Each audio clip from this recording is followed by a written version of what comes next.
আপনারা হয়তো ইতিমধ্যে অনেকেই জেনে গেছেন বা জানেন যে আজ বাংলাদেশ সময় রাত ৯টায় কিছুটা কম বেশি হতে পারে এবং যেটি যুক্তরাষ্ট্রের ওয়াশিংটনের সময় সকাল ১০টা বা ১০টার কিছুটা পরে ১০:৩০টার দিকে বাংলাদেশের বর্তমান সরকারের যে আলোচিত একজন নিরাপত্তা উপদেষ্টা আছেন খলিলুর রহমান, সেই খলিলুর রহমানকে খুবই জরুরি নোটিশে ডেকে নিয়েছে মার্কিন যুক্তরাষ্ট্রের সরকার।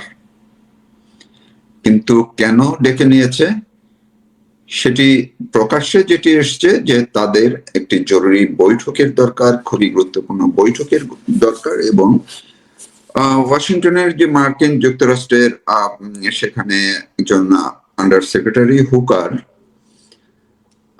তিনি খলিলুর রহমানের সঙ্গে বৈঠক করবেন। বৈঠকটি হবে ওয়াশিংটনে অবস্থিত স্টেট ডিপার্টমেন্টে। এখন হঠাৎ করে এই যে খলিলুর রহমানকে মার্কিন সরকার ডেকে নিল, তলব করে নিল, এটির কারণ কি?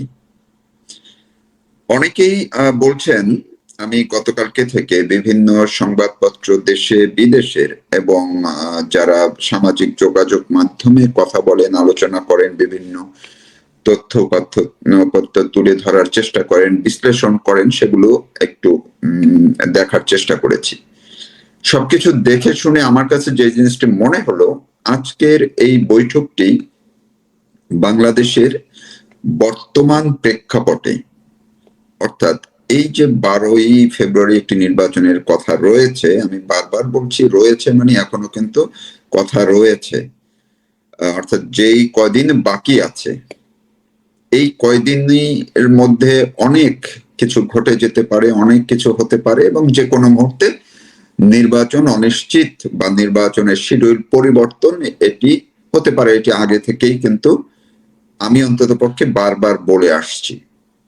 আজকের বৈঠকে এমন কিছু আলোচনা, এমন কিছু কি ঘটতে পারে যার মধ্য দিয়ে হয়তো খলিলুর রহমান দেশে ফেরার আগেই অথবা খলিলুর রহমান দেশে ফিরেই এমন কোনো বার্তা সরকারকে দিতে পারে যার মধ্য দিয়ে এই নির্বাচনটি, অন্তত পক্ষে 12ই ফেব্রুয়ারির নির্বাচনটি সোজা কথায় পণ্ড হয়ে যেতে পারে। এবং এমন সম্ভাবনা শুধুমাত্র যে এখন তৈরি হয়েছে সেটি কিন্তু নয়। আপনারা দেখবেন এই নির্বাচনের বা এই সরকারের যারা মূল স্টেক হোল্ডার, তারা কিন্তু বেশ এক ধরনের নিজেরাই অস্বস্তির মধ্যে আছেন, নিজেরাই এখন নির্বাচন নিয়ে নানান প্রশ্ন তুলছেন। এই হাসনাত সার্জিস যারা আছে, এরা ইসলামী আন্দোলন কিংবা জামাত সবাই বিভিন্নভাবে বিভিন্ন কথা বলছে। বিএনপি তারা শুরুতে তারেক রহমান দেশে ফেরার পরপর যেইভাবে চাঙ্গা হয়েছিল, উচ্ছ্বসিত হয়েছিল, সেটি কিন্তু তাদের নেই। তাদের বিভিন্ন জায়গায় একের পর এক নেতাকে হত্যা করা হচ্ছে। আর আওয়ামী লীগের নেতাকর্মীদের উপর হত্যাকাণ্ড, যে জুলুম নির্যাতন, এগুলো তো না হয় এই প্রসঙ্গ না বলি। নির্বাচন ঘিরে যে অবস্থা তৈরি হয়েছে, কথা হয়েছে না যে তারেক রহমান কয়েকদিনের মধ্যেই দেশের কয়েকটি জায়গায় ঘুরবেন, কয়েকদিনের মধ্যে সম্ভবত আগামীকালকেই তিনি হয়তো বের হবেন বা 13-14 তারিখ এরকম বিভিন্ন জায়গায় ঘুরবেন।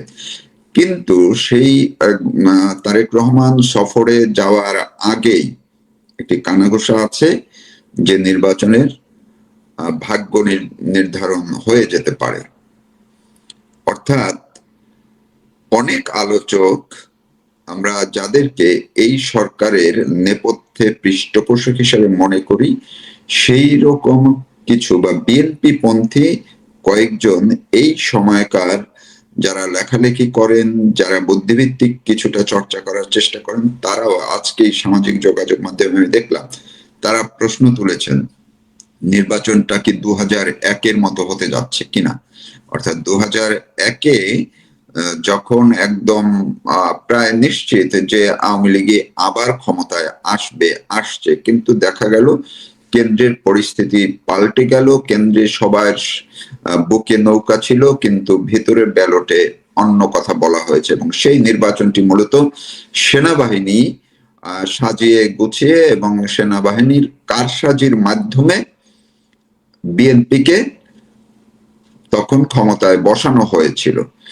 এর মধ্যে দিয়ে এই বিএনপি অনুসারী লেখক বা যাদেরকে কিছুটা বুদ্ধিজীবী বলা যায়, তারাই এখন প্রশ্ন তুলেছেন যে তার মানে 2001-এর মতো কিছু হতে যাচ্ছে কিনা। সবাই যেহেতু ধরে নিচ্ছে বিএনপি ক্ষমতায় আসবে, তারেক রহমান প্রধানমন্ত্রী হবেন, কিন্তু ভিতরে কি আসলে এমন কিছু ঘটাবে জামাতের পক্ষ নিয়ে সেনাবাহিনী বা অন্য কেউ, যারা বাইরে সবাই ধানের শীষ থাকবে, যাদের ব্যাসে বুকে পকেটে ধানের শীষ থাকবে, কিন্তু ভিতরে ব্যালট ভিতরে বাক্সের মধ্য দিয়ে ফলাফল হয়ে বেরিয়ে আসবে জামাত, ক্ষমতায় আসবে জামাত। আর এই মেসেজটি বিএনপিও পেয়ে গেছে। শুধু বিএনপি না, বিএনপির যারা বাইরের সতীর্থ আছে তারাও কিন্তু এই মেসেজটি পেয়ে গেছে। ফলে বলা হচ্ছে যে ভারত এবং মার্কিন যুক্তরাষ্ট্রের মধ্যে একটা সম্পর্কের কিছুদিন আগেও যে শীতল অবস্থা ছিল, খারাপ অবস্থা ছিল, সেটি এখন ভালো হয়েছে, এবং তারা বাংলাদেশের নির্বাচনটিকে খুব ভালো করে ফলো করছে। যদিও তারা কোনো পর্যবেক্ষক পাঠাচ্ছে না, জাতিসংঘ তো পর্যবেক্ষক পাঠাচ্ছেই না, তার মানে নির্বাচনটি কিন্তু সেখানেই অনেকটা মাঠে মারা যাচ্ছে। যে অনেক দেশ যারা জাতিসংঘের সদস্যভুক্ত এবং যারা সাধারণত যেই সব দেশগুলো জাতিসংঘের মোড়কে নির্বাচন পর্যবেক্ষণে পাঠায়, সেটি তারা এখন পাঠাচ্ছে না। মানে এই নির্বাচনকে গুরুত্বহীন করে তুলেছে সবাই। তারা জাতিসংঘ কিংবা যুক্তরাষ্ট্র বারবারই বলে আসছে একটি ইনক্লুসিভ নির্বাচন, নিরপেক্ষ নির্বাচন হবে, যে নির্বাচনে যারাই ক্ষমতায় আসবে তাদেরকে তারা মেনে নেবে। কিন্তু সবার কাছে এটি পরিষ্কার যে বাংলাদেশে দুটি বড় রাজনৈতিক দল আওয়ামী লীগ এবং বিএনপি, এই দুটি দলের অংশগ্রহণ ছাড়া যে নির্বাচন ফলপ্রসূ হয় না, সেটি এর আগেও দেখা গেছে। আওয়ামী লীগ সরকার নির্বাচন করতে গিয়ে যতটা বা যতবার বিতর্কের মুখে পড়েছে, সেটা কিন্তু বিএনপিকে বাদ দেওয়ার ফলে।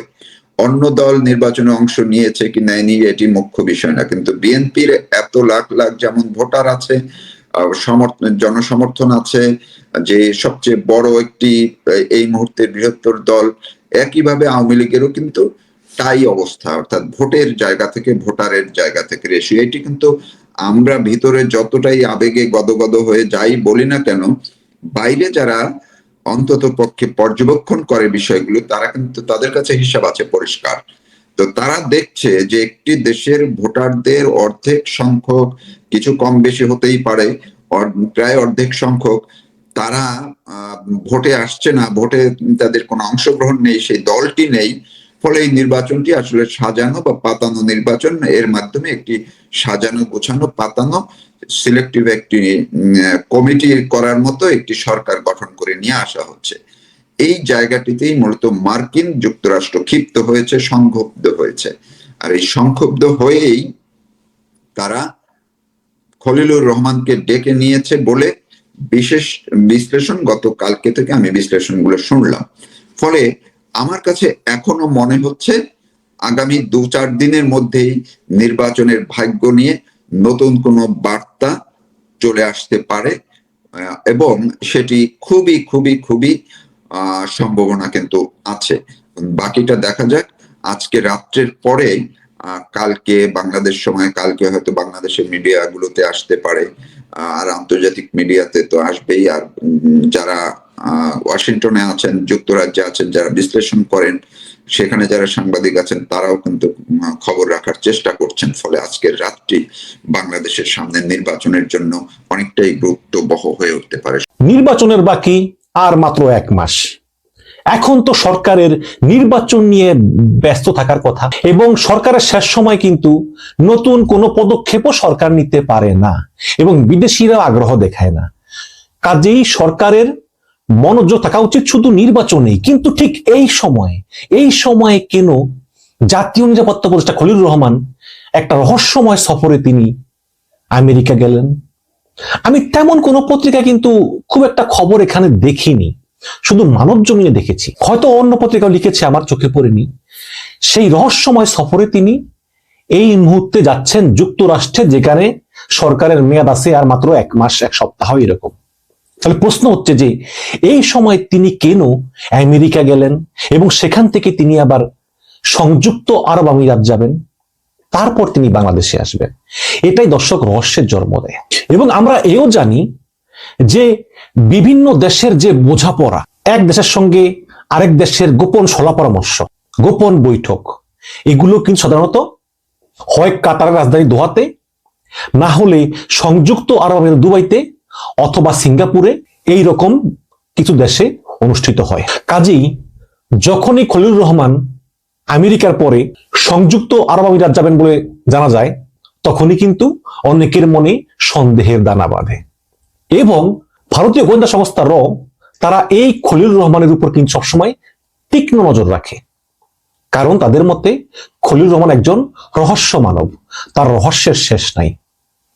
এবং ডক্টর ইউনূস নিশ্চয়ই তাকে উপযুক্ত মনে করেছেন, এজন্য মার্কিন নাগরিক হওয়া সত্ত্বেও তাকে উড়িয়ে এনে রোহিঙ্গা বিষয়ক হাই রিপ্রেজেন্টেটিভের পরে জাতীয় নিরাপত্তা উপদেষ্টা বানিয়েছেন, যেই পদটা বাংলাদেশে আগে ছিল না। তার জন্য নতুন পদ ক্রিয়েট করা হয়েছে অজিত দোভালের সমান সমান হওয়ার জন্য।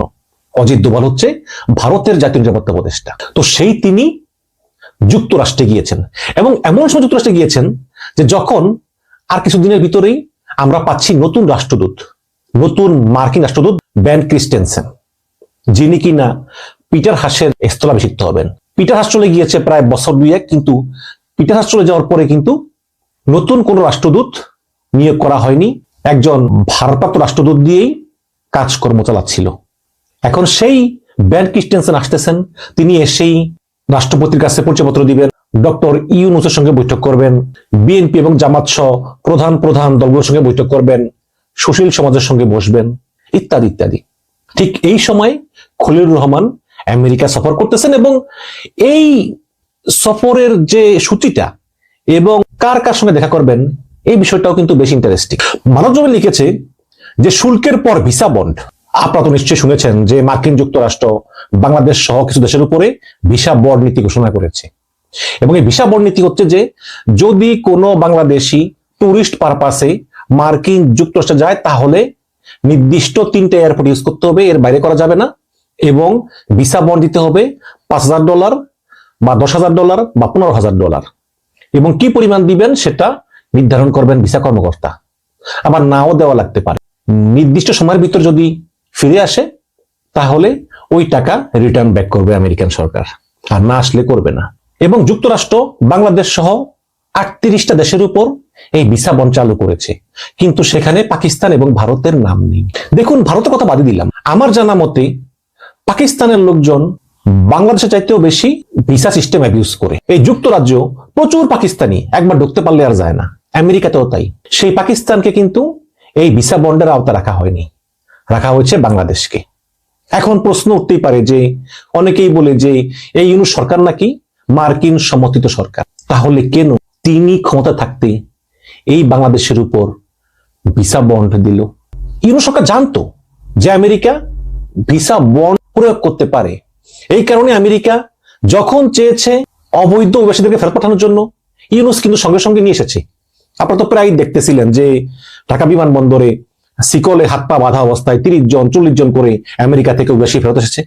এগুলো কিন্তু বাংলাদেশ সরকারের সম্মতিতেই হয়েছে। সরকার চেয়েছে যাতে আমেরিকা বন্ডটা ইস্যু না করে, ভিসা বন্ডটা। কিন্তু এত কিছু করার পরেও এই বাংলাদেশের নাম সেই তালিকায় উঠলই। তাহলে কি করলেন খলিলুর রহমান, যাকে বিদেশ থেকে উড়িয়ে এনে মার্কিন নাগরিককে বানানো হলো জাতীয় নিরাপত্তা উপদেষ্টা? সরকার ব্যর্থ। এবং যে শুল্ক নীতি, আপনারা জানেন ইতিমধ্যেই যে ভারতের উপরে 500% শুল্ক আরোপ করতে পারে, আমাদের 20%। সম্প্রতি বাংলাদেশ বিমান 14টা বোয়িং এর অর্ডার দেওয়ার জন্য কিন্তু প্রক্রিয়া শুরু করেছে। কারণ আমেরিকা বলতেছে যে তোমাদেরকে 20% শুল্ক দিয়েছি, তোমরা বলেছো 25টা বোয়িং বিমান কিনবা, এখনো তোমরা কিনতেছো না কেন? এই চাপ দেওয়ার কারণে 14টা বোয়িং বিমান কিনার তোড়জোড় শুরু হয়েছে। ওদিকে আমেরিকা থেকে বিপুল পরিমাণে গম আমদানি করতেছে, যে গমের দামটা একটু বাজার দরের চাইতে বেশি দামে কিনতে হচ্ছে। তারপরে বাংলাদেশের কথা হচ্ছে যে তবুও কিনবো, কিন্তু শুল্কটা কমিয়ে রাখো। এখন সেই 20% শুল্ক কিন্তু কমতেছে না। এখন এই শুল্কর সমস্যাও কিন্তু শেষ হয়নি, তার উপরে আবার মরার উপর খাড়ারগা হচ্ছে ভিসা বন্ড। তো এই সমস্ত কারণেই ধারণা করা হচ্ছে যে খলিলুর রহমান আমেরিকা সফরে গিয়েছেন। এটা তো হচ্ছে গিয়ে পত্রিকার খবর, বাট খবরের ভেতরে কিন্তু খবর থাকে যেগুলো পত্রিকায় আসে না। ডক্টর খলিলুর রহমান আমেরিকা গিয়ে দেখা করবেন মার্কিন পররাষ্ট্র দপ্তরের রাজনীতি বিষয়ক আন্ডার সেক্রেটারি অ্যালিসন হুকারের সঙ্গে। নিশ্চয়ই এই ভিসা বন্ড নিয়ে আলোচনা হবে। দক্ষিণ মধ্য এশিয়া বিষয়ক অ্যাসিস্ট্যান্ট সেক্রেটারি এস পল কাপুর, ভারতীয় বংশোদ্ভূত, তার সঙ্গে। এবং ইন্টারেস্টিং বিষয় হচ্ছে যে ওয়াশিংটন সফরে থাকা ভারতে নিযুক্ত মার্কিন রাষ্ট্রদূত এবং দক্ষিণ ও মধ্য এশিয়া বিষয়ক মার্কিন যুক্তরাষ্ট্রের বিশেষ দূত সার্জিও গোরের সঙ্গেও বৈঠক করবেন নিরাপত্তা উপদেষ্টা খলিলুর রহমান। এখন কথা হচ্ছে যে যেই সার্জিও গোর মার্কিন রাষ্ট্রদূত ভারতের, তার সঙ্গে খলিলুর রহমানের বৈঠক কেন? তার মানে কি খলিলুর রহমান ভারতের সঙ্গে সম্পর্ক উন্নয়ন করার জন্যই এই ভারতে নিযুক্ত মার্কিন দূতের সাহায্য নিচ্ছেন? কিন্তু আবার প্রশ্ন আরেকটা আছে, যেই সরকারের মেয়াদ আছে আর মাত্র 1 মাস 1 সপ্তাহ, সেই সরকারের সঙ্গে সমঝোতা করতে ভারত কি রাজি হবে? হবে না তো। আমার তো মনে হয় যে ভারত টাইম নিবে। কিন্তু এই ভারতে নিযুক্ত মার্কিন বিশেষ দূত সার্জিও গোরের সঙ্গে এই খলিলুর রহমানের বৈঠকটাই কিন্তু একটা বিশেষ আগ্রহের জন্ম দিয়েছে। এবং আমি মনে করি যে এই সফরটা আসলে পত্রিকা যা লিখেছে তার ভিতরেও কিছু বিষয় আছে যেগুলো কখনোই প্রকাশিত হবে না। এবং আমেরিকা সফর শেষ করে ডক্টর খলিলুর রহমান যাবেন সংযুক্ত আরব আমিরাতে।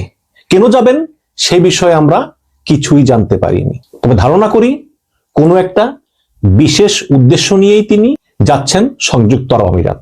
এবং পত্রিকায় লিখেছে শুল্ক নিয়ে আলোচনা এবং ভিসা বন্ড, এই দুইটা বিষয় নিয়ে আলোচনা করার জন্যই খলিলুর রহমান গিয়েছেন আমেরিকাতে। কিন্তু খলিলুর রহমান দেখা করবেন মার্কিন পররাষ্ট্র দপ্তরের রাজনীতি বিষয়ক আন্ডার সেক্রেটারি অ্যালিসন হুকারের সঙ্গে এবং দক্ষিণ ও মধ্য এশিয়া বিষয়ক অ্যাসিস্ট্যান্ট সেক্রেটারি এস পল কাপুরের সঙ্গে এবং ভারতের যুক্ত মার্কিন রাষ্ট্রদূত সার্জিও গোরের সঙ্গে। এরা কেউই কিন্তু মার্কিন শুল্ক ডিপার্টমেন্টের না, এরা কেউই কিন্তু ট্রেজারি ডিপার্টমেন্টের না, এরা কেউই কিন্তু মার্কিন বাণিজ্য মন্ত্রণালয়ের না। তাহলে এদের সঙ্গে কথা বলবেন শুল্ক বিষয়ে? হ্যাঁ, হয়তো ভিসা বন্ড নিয়ে কথা হতে পারে। নাকি তিনি কথা বলবেন নির্বাচন বিষয়, নাকি আওয়ামী লীগকে কেন নির্বাচনে অংশগ্রহণ করতে দেওয়া হলো না এবং আওয়ামী লীগ বিহীন নির্বাচনে আমেরিকার সাপোর্ট চাওয়ার জন্যই তিনি সেখানে গেলেন। এরকম নানান বিষয় আছে। বিশেষ করে ভারতে নিযুক্ত মার্কিন রাষ্ট্রদূত সার্জিও গোরের সঙ্গে খলিলুর রহমানের বৈঠকটি বিশেষ তাৎপর্যপূর্ণ এবং তারপর যাবে দুবাই। সুতরাং খলিলুর রহমানের মতো এই রহস্যময় মানুষের এই রহস্যজনক মার্কিন যুক্তরাষ্ট্র সফর নানা রকম আলোচনার জন্ম সমাজে দিয়েছে এবং বিস্তর কানাঘুষা চলতেছে।